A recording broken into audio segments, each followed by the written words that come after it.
regularization எப்படி overcome பண்றாங்க. That is the so first topic வந்து you have parameter norm penalties regularization உடைய strategies உங்களுக்கு இந்த யூனிட் 3ல இன்ட்ரோடியூஸ் பண்றாங்க. parameter norm penalties as constrained optimization இருக்கு, regularization under constrained problems.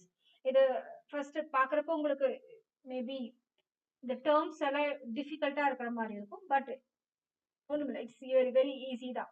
என்னென்ன பேராமீட்டர்ஸ் யூஸ் பண்றாங்க, மேத்தமெட்டிக்கல் ஈக்குவேஷன்ஸ் தான் எக்ஸ்பிளைன் பண்ணனா யூ வில் அண்டர்ஸ்டாண்ட். நார்ம் பெனாலிட்டிஸ்னா என்ன, வாட் இஸ் பெனாலிட்டி, பெனாலிட்டினா ஃபர்ஸ்ட் என்ன parameters அதில் யூஸ் பண்றாங்க. அப்புறம் regularization கான்செப்ட் வராங்க. there are two types of regularization, L1 regularization, L2 regularization, how it is working and என்ன term introduce பண்ணா வந்து we can overcome this problem, overfitting problem.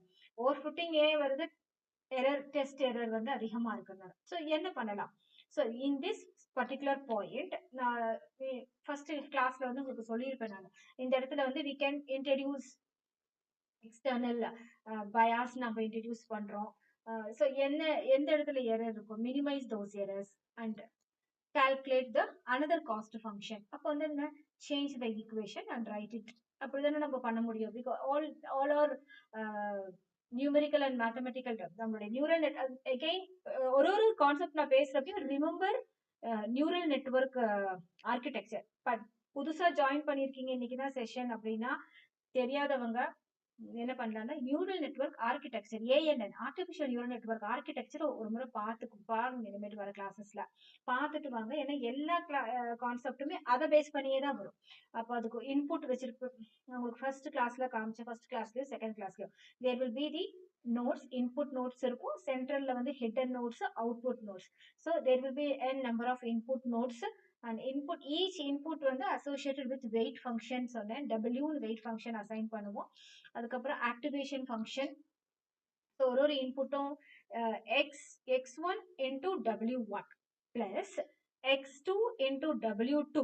அப்போ input multiply with weight addition பண்ணிக்கிறீங்க, summation plus அது x2 another input. அதுக்கு ஒரு இன்புட்டுக்கும் each input is associated with its own weight வந்து அசைன் பண்ணுவாங்க.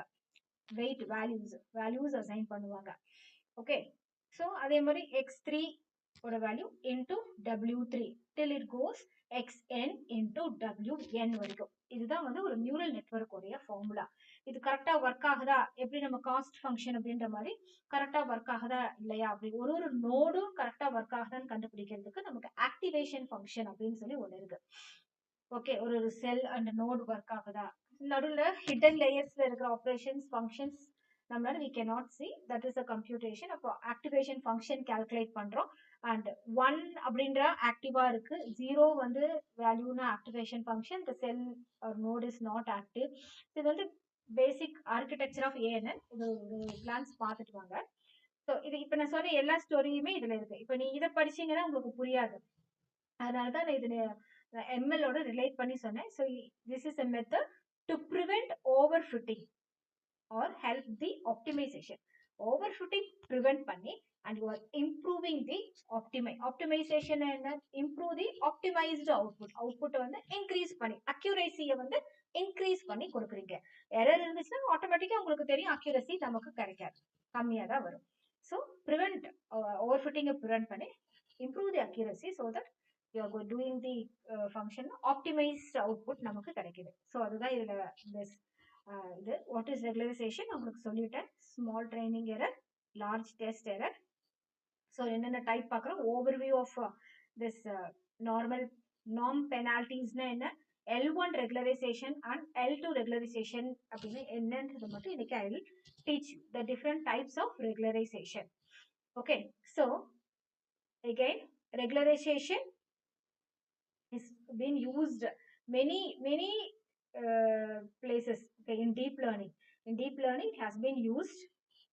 And இதுல என்னன்னா ML வந்து in which part we are using this concept, linear and logistic regressionsல வந்து regression, you know what is regression in machine learningல, regressionன்றது என்னது,